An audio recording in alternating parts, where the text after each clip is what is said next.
আচ্ছা, এখানে তাইলে আমি আরেকটা নিয়ে আসি, সেটা হচ্ছে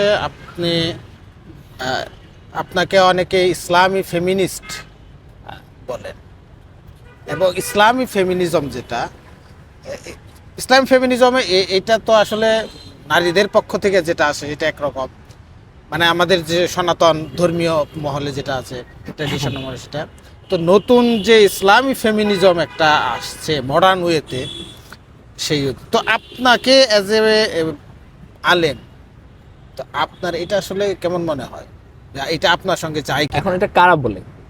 যারাই বলুক, ধরেন ইসলামী ফেমিনিস্ট, আমার ধরেন সাধারণ একজনকে বলে না, শেখ আহমদুল্লাহকে তো বলে না, আপনার ধরেন সাইফুল ইসলাম, মাওলানা সাইফুল ইসলামকে বলে না, কিন্তু আপনাকে বলতেছে।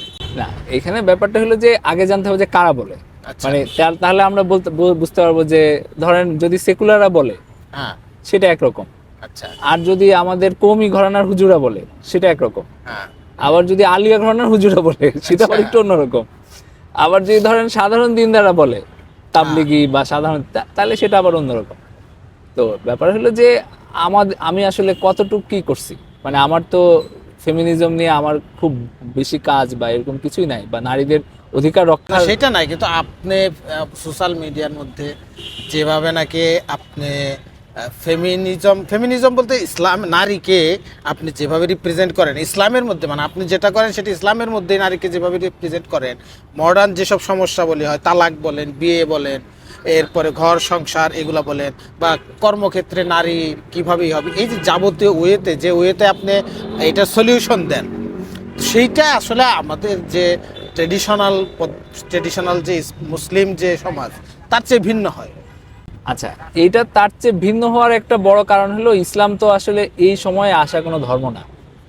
ইসলামটাকে সবসময়ই, যেহেতু ফিকহ একটা ব্যাপার আছে, ফিকহ, যেটা ফিকহের কাজ কি, ফিকহের কাজ হলো সময়ের সাথে ইসলামের যে আদর্শ, ইসলামের যে বিধিবিধান আছে সেগুলোকে মানে যোগসূত্র প্রতিষ্ঠা করাটা সময়ের সাথে, এই সময়ের সাথে।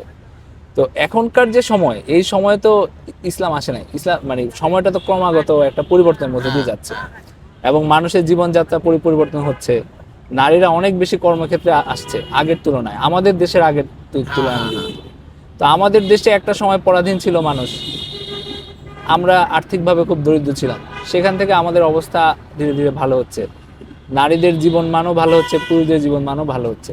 তো সামগ্রিক দিক থেকে একটা কিন্তু পরিবর্তন আসতেছে সামগ্রিকভাবে।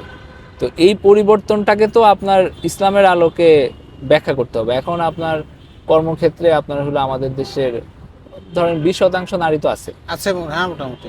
তো এখন তাদেরকে নিয়ে কি মানে আমাদের আলেমদের খুব আলাদা কোনো বক্তব্য আছে, মানে তারা কিভাবে চলবে বা তাদের আমাদের আলেম, আপনিও তো তাদেরকে প্রতিনিধিত্ব করেন, আপনার তো একটা বক্তব্য আছে। না, আমার বক্তব্য আছে। এখন ব্যাপারটা হলো যে সোশ্যাল মিডিয়া আমি কিছু লেখালেখি করছি যেগুলো মানে আমার দৃষ্টিতে খুব বেসিক জিনিস, এবং এগুলো ইসলামের ধরেন কোরআন থেকে পাওয়া যায়, হাদিস থেকে পাওয়া যায়, খুব সাধারণ দৃষ্টিতে এগুলো পাওয়া যায়। আরেকটা বিষয় হলো যে ইসলামটাই কিন্তু একটা নারীবাদী ধর্ম।